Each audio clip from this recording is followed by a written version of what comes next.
Good morning, everyone. It is morning here. I want to talk to you a little bit this morning about leadership. I hope everybody had a safe and happy Thanksgiving. I know my family did. We had a ball, did something we'd never done before, but it's a new week and a new month, and I want to point in a new direction here with a little bit of a leadership presentation. I wrote an article for IP Magazine. I don't think it's going to come out till like January. I don't know. Whenever Kate puts it out there, you'll see it. And the title of it is "Can I Be a Leader?" or what is it? I'm not sure. She may even rephrase that a little bit.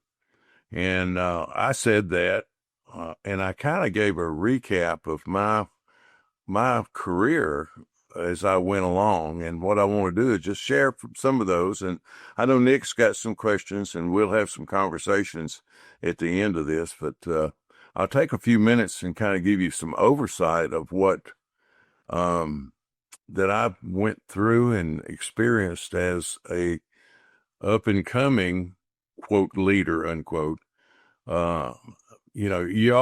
Everybody always thinks they want that next level, and I did. I was as guilty of that as anybody until I got it, and then I didn't know what to do with it. Because you can do, and you're familiar with what you're doing now, but then when you go into a sure enough leadership role, I'm not talking about leading a crew, a three-man crew, and I was a lead lineman on a three-man crew after I was a journeyman on the line crew. And so then I had just myself and two other people. And then I became a crew leader on a training crew. And then I had three apprentices, another lineman, and an equipment operator. But every step along the way, I found out that I was, less prepared than I really thought I was. Not that I didn't know what the job was, because I knew how to do the job. Now then, the leader's job is to get the folks on the crew to do what you think needs to be done or the best way to do it. And that's what really inspired me to write this. And of course, the pastor at my church, he wrote a book. He called it "Yes, I Can." And I just love the name of the book. And then we got to reading into the book a little bit, and he was telling us about it, and it just rang all kind of bells inside this old hall of head here. I said, well, I can relate to every bit of this. And that's what inspired this article right here. But, as I went through the steps of leadership and development, and then when we got into the development of the true leadership, that's what really got my attention. Of course, every time crew leader, and then I think it was 1985, I guess, I made crew foreman, which that foreman's job was a management position. Now, I led the crew, was out there, but I was limited as to what I could do besides train. I couldn't do any productive work because, it's IBEW. We were local union 84, and which is great. I was in that union forever. But I can remember one time when I was showing somebody how to put an armor rod on a three-phase C suspension pole, and he was having trouble. I put my tools on and climbed the pole and went up there, and I said, well, let me show you how to do it. I rolled it through the roller while it was still being sagged. It was in sag position. And he said, well, you can't do that. You're management. I said, no, I'm going to take it out and let you do it. I just wanted to show you how. So to me, that was one of the things that kind of established a little bit of credibility with people, that you're willing to take that step and go that far and to kind of helping somebody understand, we're visual learners is what we are. You won't remember hardly anything I say today. And you certainly won't remember what you read. I hope you don't read. And I'll just put a disclaimer in right now about social media. There's a lot of stuff on social media. If you read it, you're in trouble and you believe it and work by it. I could talk about that for another hour, but I'm not. I was told the other day on social media, obviously, you've never done the work. And I said, well, sir, and I was nice about it. I said, only 57 years worth. So, But anyway, that's neither here nor there. Everybody has their opinion, and you're entitled to opinion. I'm more interested in how that opinion is formed. What Mm-hmm. makes you think that it's okay? And that's why I've been called the why guy quite a bit in the last 10, 15 years. If you don't ask me why, I'm doing a class today for a school on a transmission distribution system.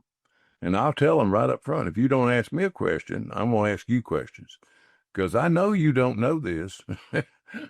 So I want you to go away with some education here. So please ask the questions. And so the opinions, certainly you're entitled to them. I have no problem with that. Again, how you form that opinion is what's important to me. And that's what's going to form your culture, if you want to call it a culture, is your habits. Okay, they say if you do something 3 times, it's a habit. If you do it 21 straight days, it's a permanent habit. So if you get in the habit of not covering up or not setting the pole right or not setting the truck right, to do the work, then that becomes the norm. And therein lies some of the problems from the opinions. Okay. Well, anyway, getting back to the leadership part of it, as time went on, I went through the first few years of the foreman on the crew. And of course, I wound up being the foreman on a training crew in this headquarters because it was different than the one I came from, because nobody wanted to take on that position of being the trainer for new apprentices. Well, to me, that was a challenge. So I said, certainly, let's go. And back then, of course, we didn't have the 1910-269 standard back then. It didn't come out till 94, and this was in the 86 or so. So we were pretty much at leisure. What we think or what the company thought we should do, that's how we train the apprentices. I started them on a ground school, low line, sagging wire, putting on arm rods, tie wires, things like this, building banks, making connections, doing everything, even applying cover. And then we moved to a tall line with buckets but de-energized. And I had these apprentices for 6 months. And at the end of the 6 months, I had them reconductor in 25 kV, two apprentices in a bucket. And step by step, as they increased their knowledge, and their understanding and of work practices and what safety was. And back then, the only thing we had was our safety rule book at the company I worked for. It was called Section 0. And Section 0 had a strange name. Everybody, well, how'd you get Section 0?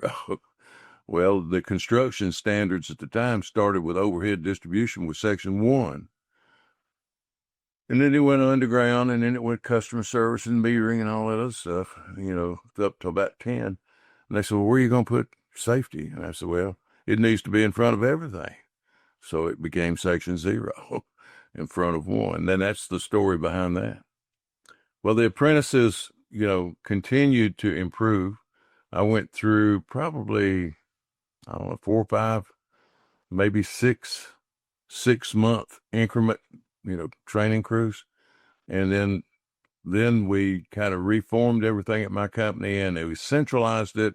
All the apprentice training wound up going to our training center, and then they would go there and get that initial that we were doing in the field to where we could get consistency, because that's what we liked. We had 7 different divisions, and we had 7 different opinions of how to start an apprentice out and what they should be doing. Very similar now, not that much difference. But the company chose to go a consistent measure, and that's what we did. And then they would come back, and then we'd have mentors in the field, linemen, journeymen, other journeymen, that would look after the apprentices for the tenure. They'd come back, and then they'd go back for underground, and they'd come back to the crews. This went on, for the entire 4 years, from in the door to a journeyman ticket, and wound up raising some pretty good journeymen. I know the first 2 or 3 crews, apprentice crews that I had, most of those apprentices turned journeymen, and then they went into They wound up being foreman on crews like I was then.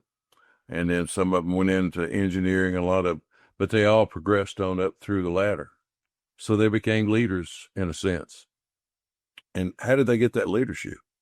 Well, what is so difficult about being the leader? Well, there's a lot of things because you're in the position as a leader or a supervisor, if you will. You have to be the sounding board for the management team that's above you, but you also have to be able to listen to what the crews are telling you. And you have to be a good salesman for the management practices that are expected and the priorities set by management team to where you can do that. And you have to keep peace. Of course, I've been doing performance management and leadership training since the 1980s. Well, back in those days, I was on a Foreman development class that a good friend of mine named George Page started it. And we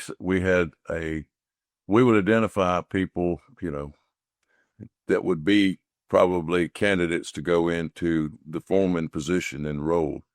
So we would wind up picking those, putting them in what we call the foreman classes. We wound up our supervisor leadership development classes, and we'd have customer service, we'd have substation, we'd have transmission, we'd have distribution, we'd have everything. And you wind up with about 15, 16 individuals on these particular groups. And it would be over a 6-month or a year program. It'd be about a 13-week program to where 2 or 3 days, every month or so, or every several weeks or so, you would actually spend time together and go through these modules of development. So therein lies leadership training. Now, what did we learn in that leadership training? We learned that it's easier to do the job than it is to get people to do the job because as a result of setting expectations and being a leader on a crew, there's certain things you have to be able to do. You got to communicate, interpersonal relationships and communication skills. Extremely, if you can know everything there is in the world, but if you can't communicate it to somebody that you expect to get done for you or the company, it's not doing anybody any good. So one of the topics was interpersonal relationships and communication skills. And then another one, as a result of being able to communicate, it comes with the fact that you got to have and understand generational differences, personality profiles. There was so much. And then, of course, team building always played a big role in it as we went through this thing. But there were so many things that a person in a leadership position must be able to do to be successful and to have a great career, to have a satisfying career. You can have this position, but if you're not getting it done to your expectation or the company's expectation, and you're failing to meet the employee's expectations, it's not a very satisfying thing. You're not going to be happy in this position. You probably want to. I've seen a lot of people go be promoted into these positions. And of course, back in the day, my company had a window of opportunity. If you didn't like it, you could go back to the covered group, and sometime in the first 2 years, I think. And believe it or not, I saw a lot of people that was promoted up that, well, one shouldn't have been promoted up. I'm not going to go into that. But then when they were not happy and they went back to the covered group. It's not uncommon to see that. Or it wasn't then. I don't know how it is now. But, the real proof in the pudding came to me as I left the foreman position. I went into contract management for a little while. And I was kind of overseeing the construction of lighting services group, regulated and non-regulated, NESC training and NEC training. So there's another door opened that expanded my horizons a little bit. I learned a little bit more as I went along. And then, of course, after about 2 years of lighting services, I went into safety and field safety and training. Had two regions in the Atlanta area, Metro South and Atlanta region, the Rock, we used to call it. And that was downtown on Ralph McGill Boulevard. And I had people that loved to work down there. They'd drive by two operating headquarters to get down there to work. Now, I never could figure that one out. But still, it was a great place to be. And it's not even there anymore. Unfortunately, I went up there and not too long ago and took the kids to something out there, and they sold that property, and it is now an apartment condominium complex. And it hurt my heart when I looked down into what used to be the operating headquarters and saw it. It's terrible. Well, as we went into the safety, I wound up then with, the first foreman job I had 6 people. And then when I had contract management, I wound up with several contract crews, different companies. So there was a lot of different philosophies changing right there. Well, when I went back into Georgia Power's field safety, I wound up with 2 regions that had about 120 people in each region. So now I've got 240 people I'm looking after for providing annual compliance, doing crew visits and observations, providing training for. So, it only gets more complicated as time goes on. The leadership challenges changes and becomes huge. And the last position I had before I left was the safety consultant for distribution and transmission. And of course, that was for the entire company. That was everybody. I was a concierge at a hotel with 9,200 guests, and the phone never quit ringing. Maybe when I left a little early, but still, it was a wonderful job. I loved it. And there's where I really learned. I've met people like Jim Lancour and Billy Carver and all the safety guys that I was working with, Grant Bowdens. And I mean, it's just amazing, the people that I work with. It was some of the best people in the world. But then I really began to realize, oh, you're going to be the safety guy. Well, you better know OSHA regulations. By then, this is the 90s. And guess who didn't know the difference between general industry and construction and what you needed to do in each one of those? Well, that would be Danny. And so I immediately started I started on a journey then, and I wound up at Georgia Tech and as an OSHA authorized trainer, and actually worked for them on providing the 269 training, because I was the only one at Tech that had ever worked on a line crew. And so there we go. But it was fun. It was a big challenge. A lot of opportunities will come your way. You've just got to make up your mind you want to do it. You got to have that. You got to have this internal desire. What is it? The psychologists say that only about 10% of the workforce really wants that challenge of leadership, because they don't want the responsibility and accountability that goes with it. So, and I don't know if that still holds true or not. It did when I was teaching the class, years ago. But just sharing a few things that's really important, and then I'll kind of turn it back over to Nick. Basic fundamental steps of successful leadership. Let's just kind of put it that way. What do you need to know? Understanding the importance between generational differences and personality profiles. What do you mean, Danny? Well, when were you born? Because every 20 years or so, 20 years or so, a generation changes. Okay. That generation is based in their philosophies, and their principles and values are based on it's where they were raised and what was going on in the world that 20 years, because that forms it over that period of time. By the time you become an adult and you're in an adult position, you have formed opinions about the values of certain things. Now, personality profiles, that's a whole different animal. The generational differences, yes. What's important about that is that generational differences, I'm a baby boomer, okay? Well, then you had generation, X's and Y's, and now millennials. I mean, And every one of those generations have a little bit different opinion as to how things should be. How do you communicate then?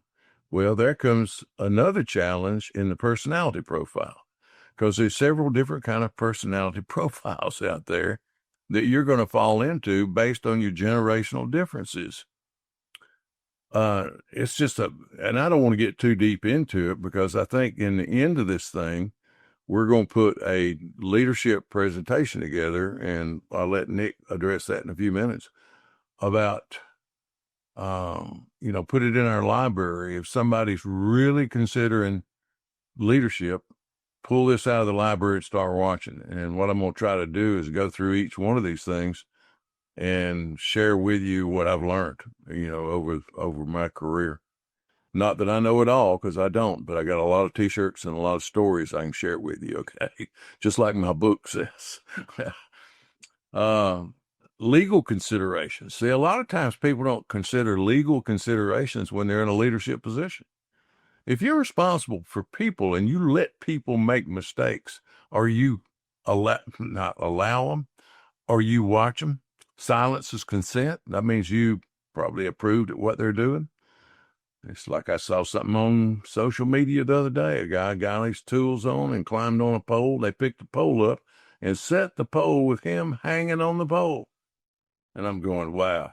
How many rules did he break there? Okay. How many company policies did he break there? Well, is there any legal ramifications to that? Yes, there is. Of course, you can't sue the company, because you can't sue the person that's giving you workers' comp benefits beyond punitive actions beyond that. But personal, all it takes is a lawyer. Another thing that you really have to consider is public speaking. The number one feared thing among many people is to speak in public, is to stand up. Like a lot of people will not go to this school in a little while and talk about this program I'm going to talk about. But, in my case, that's all I've done the last few years is talk. I turn wrenches and put rubber gloves on it. And now then I like to share what I think is the safest and best way to do that. Well, another thing, but you can overcome any of these challenges with the correct mentoring and training if you can just find the right person to help you. Being truly open-minded, and I've in was one section in my performance management and team building and leadership development classes. I say, when you're a foreman on a crew, you're everything. You're a marriage counselor. You're a safety advisor. You're a financial advisor. You are everything. Coach, I had a good friend of mine that when I first went into safety, and he told me, he says, Danny, when they come to you and ask you questions, you have arrived. In other words, up until then, you're still building that credibility and trust to where you can give what seems to be a good answer. And he was right. So, you're going to have, you're going to share your personal experience and life experiences with your crew, because your crew is an extended family. You think about it, you're going to spend more time with that crew than you do at home. And you're sleeping about half the time at home, or either hunting or fishing. So, be prepared. That's the only thing I can say.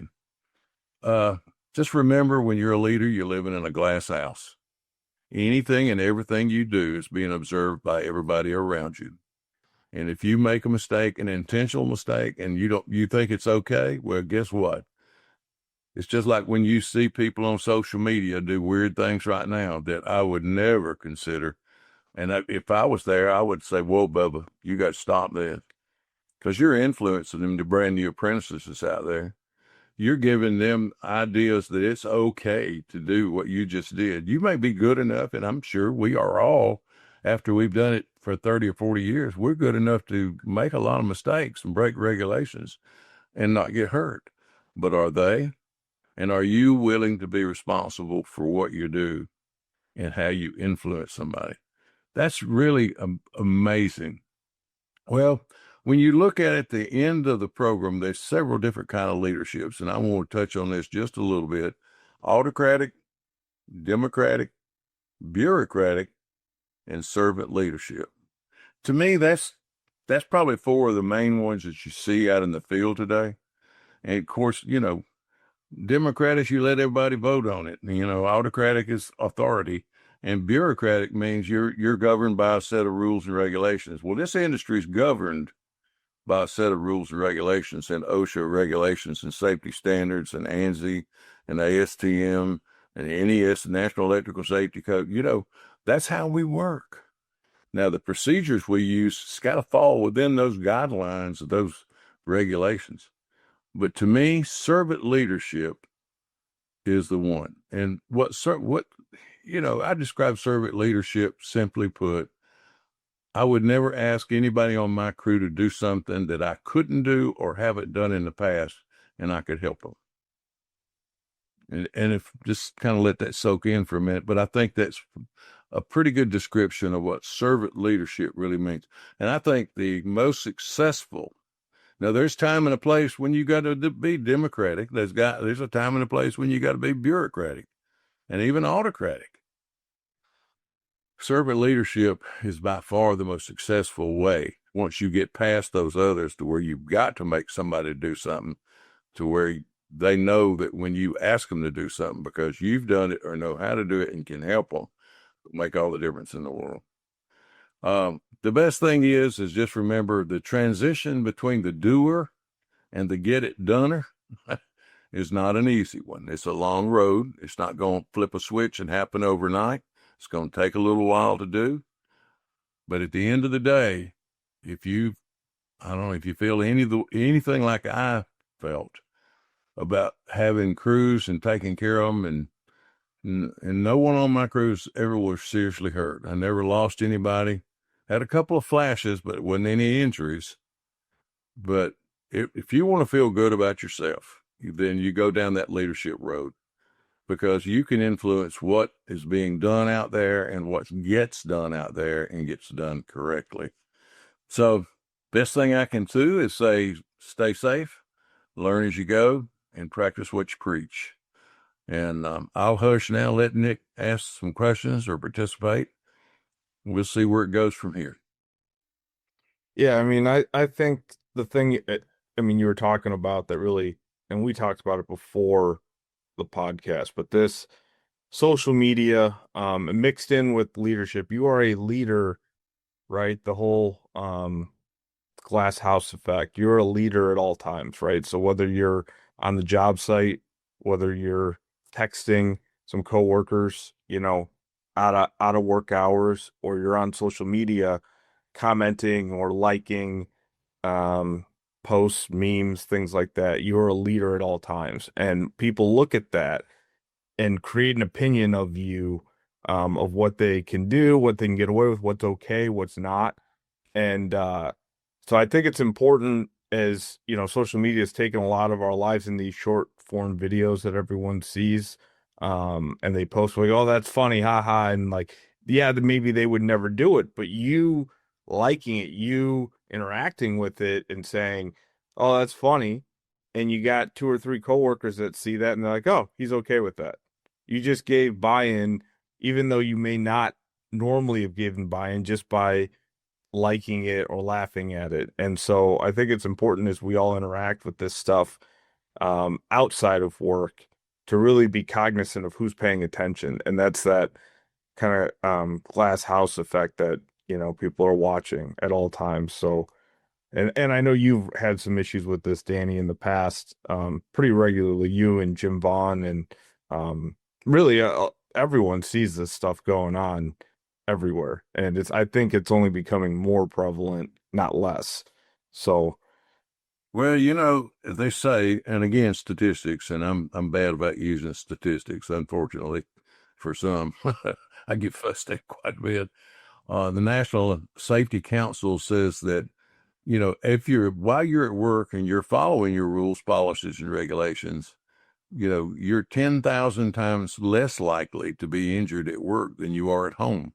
That the worst thing, you look back, the last stupid thing I did and got hurt, I was home. But when I'm at work and I mean, that's why the rules, regulations, and policies are in place. Not because it's going to cost money. It is. Workers' comp costs are very expensive these days. And I mean, you could go in and do some comparisons on that from the worst case scenario to the least case. It's very costly.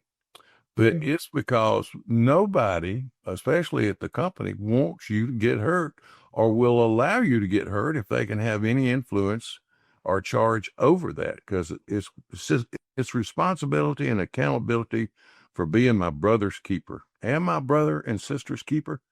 If you're not, you should be. That's the only thing I can say. Hmm. What do you think? I mean, do you find a lot of leaders, we came through a period of time where there wasn't a lot of folks coming into the trades. I think that's shifting now, but it's going to take some time. But do you find a lot of people got, I don't want to say pushed, but put into leadership positions that weren't ready for it, that didn't have the Well, experience to go with it? yeah, I know what you're saying, and unfortunately, there's been a lot of changes in industry. And I mean, I had a vice president, which was a really good friend of mine, told me one time. He says, "We want an all journeyman workforce." I said, "Really?" I said, "That sounds wonderful." I said, "Where are you going to get them?" "Oh, we're going to hire all journeymen." I said, "Really?" I said, "Jan, you need to think about that for a minute. If you want, if you want a journeyman to operate according to this company's policies and standards and the value systems, you better raise them in house, because when you come off the street or you know, you merge with another company, and that's what caused a lot of what you're talking about there here, Nick. Uh, Whether it was, right sizing, upsizing, capsizing, downsizing, I don't, you know, there were people shifted around and put in positions of responsibility and supervision that never had an ounce of experience. Matter of fact, I got two or three customers of mine that I've been working with for years right now that are very inexperienced in what they need to be doing. And that's why they call on me a lot of times. They'll ask me questions. I have rewritten two safety manuals in the last month, 6 weeks, to bring them up to today's standards, because they hadn't been updated in about 15 or 16 years. They didn't have anybody in the house to do it. So, these are the things that cause those. And of course, there's also some politics involved, and I'm not going down that road at all. I will, I will just say, yes, I have seen, and it's very, very sad to see somebody in a position that they cannot make the decisions they need to make in order to be that supervisor or leader that they should be. But the next question I ask here, which is okay, because you're there to manage the people, and the people are there to get the job done. But what do you do when you run up on something? You run up on a situation where you don't know what to do, or you're not sure. What do you do? Don't blow smoke. Don't act like you know what to do. Say, "Okay, guys, ladies, I'm not real sure about this, but let me check, and I'll get right back with you." Pick up the radio, the phone, whatever it takes, call, get an opinion, but do not make the mistake of appearing to know everything you need to know when you don't. Because, like, even today, I had I have people ask me that IP forum is a good example. You'll have questions come up on it that I have never heard, and I have to go digging into regulations or work practices or something somewhere. Usually we can have the answers between the 4 or 5 of us that's on there, but we run up on stuff every once in a while that I ain't never heard of. And that's technology and improvements and all the things that's going on in our industry today. So it's not uncommon. Yeah, yeah, and I mean, I think it's important what you were trying to say there, or at least what I got out of it is if you don't know the answer, right? Like you're saying, go find it, but don't act like you do, because when you break that trust, with the people that you're supposed to be leading. They find out that you don't know what you're talking about, even if it's on something minor that could shake that leadership responsibility, that role you have. Um, and I think that's important. I think you talk about that. I kind of pre-read your article the other day, and about just having humility. Hey, I be humble. I don't know that, like you said. Let me go find that answer for you. Um, so I think that's important. One other thing that I wanted to bring up that I think is important to talk about is this industry uses a lot of contractors to do work. How do you convey, in a leadership role with a contractor who may not work with you day to day? They're on the job. They need to run new line, underground line, and they've contracted it out. I know locally here, ComEd uses Intren for a lot of their projects. And how do you still be that safety leader to a contractor that's just been brought on the job? Well, there's a certain amount of legal responsibilities there too, and I don't know Mm-hmm. if we've done contract management or not in our library. I don't know if we did or not. We might need to do that because uh, true contractor management is a challenge for a company. Now, it's the easy way out for large organizations like the company I work for, and I think you know right now they've gone from you know the I think the number of journeymen we had when I was there was like 1,200 to 1,300, and I understand they're down to 600 or 700. But now then they've got more people in apprentice schools, you know, growing them up Mm-hmm. in house. But if you got contractors working out there, the legal ramifications of it, you have to be very careful. Now, of course, if it's signed in by both parties, as a contractor, I'm going to provide trained and qualified individuals. That means they've got to be 1910-269 A2 qualified and documented and annually reviewed and, you know, can do the work. Now, if I go out there to make an observation on a crew and I see something that shouldn't be going on, it was clearly, you know, either an intentional violation or an unknowing, not being trained. Mm-hmm. Then you bring it up with the contract company as far as giving them work directions you should not do. Now, if it's imminent danger, yeah, shut it down. Don't let something happen just because. No, time out. I mean, I got a picture right now of a contractor with one hand on the ground and another hand on a hot 7620 primary, single phase, 13 kV. And immediately called him down and said, "Hey, Bubba, come here a minute. Let me talk to you." And of course, when you came down, he didn't have proper cover. When he came down, he said, "Well, I didn't do that." Well, matter of fact, we had a picture of it. And he said, "Well, I didn't know I did that." Well, see, you know, that's human nature. You know, that was a mistake. And how could that have been avoided? Proper cover up. Well, go back to the contract company and say, when was the last time you reviewed cover up training? And you're going to find out it probably never. Some of them do. Some of them are very good. I've got some great, huge contract companies that I've worked for off and on for the last 18 years, and they do a great job. Now, some smaller companies, and there's a lot of what I call upstart, brand new companies, hadn't been in business 2 or 3 years. A lot of them are only catching storm trouble, and some of them are actually doing capital work. But many of them are just doing O&M maintenance. That's it. But you have to be careful. If I'm a safety guy for the host company, I should not be training and I should not be supervising. And that's two of the kind of cardinal rules that you got to work by. Now, you can work around them, but be careful. Just, my charge would be to recognize a mistake as it's being made to where I could intervene. Mm-hmm. Mm-hmm. What Another thought I had was, you talk about these four styles, and there's some others, but of leadership, more prevalent ones, but the two that really kind of stand out to me are servant leadership, like you talked about, and that command and control. kind of relationship, which I think existed probably when you were coming up pretty, it's pretty much, hey, your boss said this, you do that, My and I, way or the highway. my way or the highway.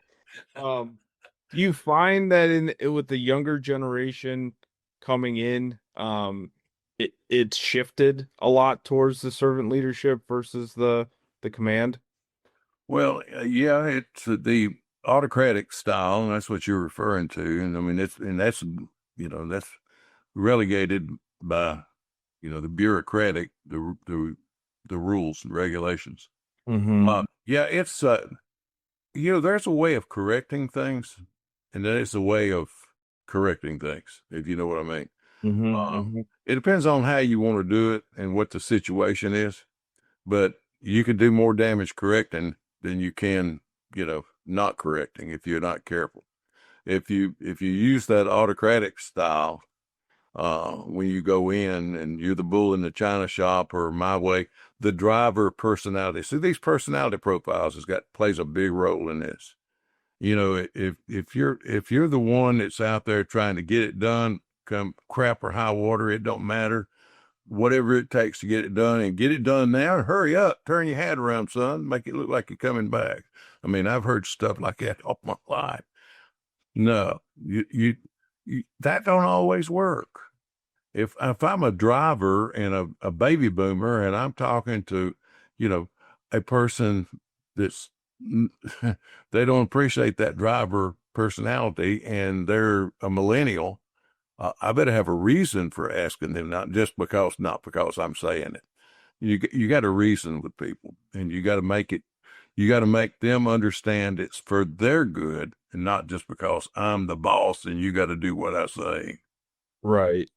Right. And I think it's important to understand, there's this shift going on with different generations, like you said. And I think, you know, appealing to, I mean, you're not just managing or leading, one generation. You're kind of blending those together, and you need to figure out how to Oh yeah. convey your leadership, and really, you like you said, let them know that you're trying to get them home safe. You're there to make sure the work gets done, but also do it in a safe manner that follows, the rules, the regulations, the things that um aren't going to harm them. And I think when people get that, there's a lot of buy-in there. But I think you see it at every level. If you've ever worked a job coming out of college or whatever, and it's like, oh, the boss is telling me to do this, that guy's a you know sob, whatever. Yeah, it's understanding what, like the why guy again. Wow, yeah. Why do I need to do this? What's in it for me? Because that's going to be like the amiable person that does not appreciate the driver personality, or they're not going to appreciate being talked to that way. You're not going to get a lot done that way. You're going to create friction between the parties. But Right. if you go in if that driver can go in amiably and discuss it, improve the responsibility and accountability and the why they need to do it that way, it's going to come out a lot better. Yeah, I agree. And that I would almost even say with my wife, how you say things, right? I think you probably know that That's lesson different. well. Um, can get you a long further down the road than maybe doing it the way you'd like to say it. So, There you go. um, Peace. it, Happy it wife, happy life. That's what well, I'm. exactly, exactly. If you could give, so to wrap this up, if you could give one piece of advice that's the most important for a new leader coming into this role, what would it be? Don't rush it. It doesn't come quick. It takes experience. It takes time to build experience. You got to have the understanding. It's hard to do in one word. You know me, I can't say nothing without saying 15 words to do it. But but it takes a long time to get where you need to be. And even when you get to where you need to be, you probably won't be where you really need to be. You're still progressing in that inevitable journey that if you choose to go down that leadership road or just choose to stay in the skilled, the job road. But either way, just don't rush it. Learn as you go. Seek advice. One of the things that I was told when I first made supervisor, I had a mentor, and he came to me. He was another high level manager, and he said, "Danny, what's the first thing you need to do as a brand new foreman?" And boy, my head was spinning like a top. And I said, I just realized I know how to do the job, but I don't know why I'm doing the job the way I'm doing it. I don't know the rules, regulations, and nothing, especially in that supervisor and that foreman's role. And then when I got into safety role, it was just amazing. And he said, well, you know what one of the first things you really need to do? And I looked at him real funny. And I said, what do you mean? He said, you need to find out who's going to replace you. I said, dang, son, I just got here. He said, yeah, but he said, you won't stay here probably, and you'll go somewhere else. Who's going to take your place? Who's going to fill your shoes, as George Jones says in the song? Who's going to fill their shoes? And I thought about that for a long time, and it makes a lot of sense. And I look back now on some people I've kind of mentored myself and helped along the way, and one of them is an area manager now. Another one I don't know, they're all high level managers somewhere now. So, did I have anything to do with that? I don't know. Did I help them, or I tried to? So seek out that advice and don't rush it.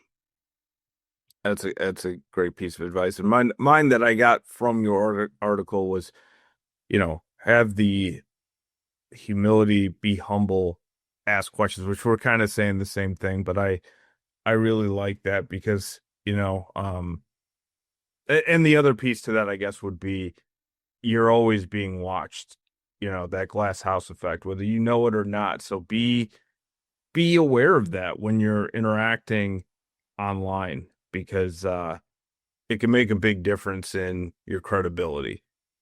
Right. So with that, we hope everyone had a great Thanksgiving. This podcast will be out here shortly, and another one that we just put out to take a look at was with a guy from CSA Group, Josh Dynaberg, and he is a testing expert in battery storage and some things like that, which, again, Danny had a lot of questions. He asked those questions because he wasn't sure about the technology and how the safety mechanisms being installed at the manufacturer level, and how to mitigate some of these fires. So if you're interested in that, please check that out. There'll be a link in the podcast description. And then also Danny's book is out, right? So people can go ahead and purchase that, which we can put the link. Yeah, it's printed. It's a reprint of the original book, but it's been about 20,000 words added to it. And I kind of went on into the career beyond lineman to where, I was the supervisor and then the safety person. But yeah, it's out, and I think as of last week, it's being published, and I'm about to order about 30 copies of it and take them down to the Lineman Ranch at the Lineman International Museum, Hall of Fame Museum, and we'll have them on display down there in Orlando, and again in May for IP. So yeah, we'll be out and about, and hopefully we'll see some of you in person sometime. Shake your hand. Absolutely. Well, look for that link in the description. It's available on Kindle, as well as you can purchase a paperback as well. So with that, we hope you guys have a safe December, and look for some new courses coming out with Danny in the new year. So have a great time. Thank you. The views, information, and opinions expressed during this podcast are solely those of the individuals involved and do not necessarily represent those of Utility Business Media and its employees. It is strongly recommended that you discuss any actions or policy changes with your company management prior to implementation.